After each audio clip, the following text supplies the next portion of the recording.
কি রে মা, কখন আসলি? ভালো আছিস তো? দেখে বুঝতে পারছো না কেমন আছে? তোমার মেয়ে কি বলতে এসেছে সেটা শোনো। কি হয়েছে মা? আব্বা, আমি শ্বশুরবাড়ি থেকে চলে এসেছি। কেন? রোজ রোজ আমি আর ঝামেলা সহ্য করতে পারছি না। আমি আর ওই বাড়িতে যাব না।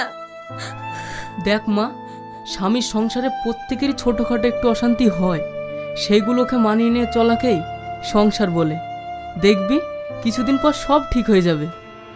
এইভাবে আমি আমার মেয়ের জীবনটাকে শেষ করতে পারবো না। তার থেকে তুমি উকিল ডাকো, ডেকে ডিভোর্স করিয়ে নাও। তুমি কি সব উলটপালট বকছো? এতদিন ধরে তো আমার সংসারটাকে নষ্ট করেছো, এবার লেগেছো মেয়েটার পিছনে। মা হয়ে মেয়েকে বোঝাবে তা না, মেয়েকে আশকারা দিচ্ছ। আব্বা, আমার স্বামীটা ভালো, কিন্তু ওই বুড়িটা খারাপ।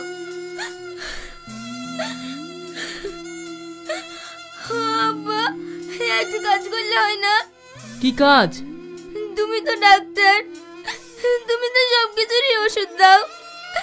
তুমি আমাকে এমন কিছু দাও যেটা গেলে বুড়ি মারা যাবে। এটা তুই কি বলছিস? এটা আমি কোনোভাবেই করতে পারবো না। তা পারবে কেন? মেয়েটা মরুক সেটাই তো চাইছো। আমি ওষুধ দিয়ে দিচ্ছি, জেল খাটতে পারবে তো? হ্যাঁ আব্বু, তুমি এমন কিছু ওষুধ দাও যেটা খেলে একদিনে মরবে না, আস্তে আস্তে মরবে। ঠিক আছে, তোদের সুখেই আমার সুখ।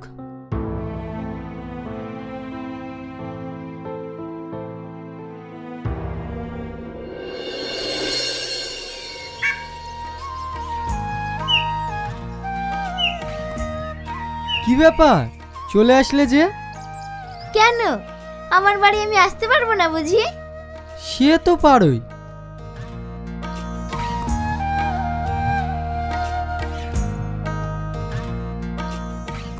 মা, সূর্য আজ কোন থেকে উঠেছে?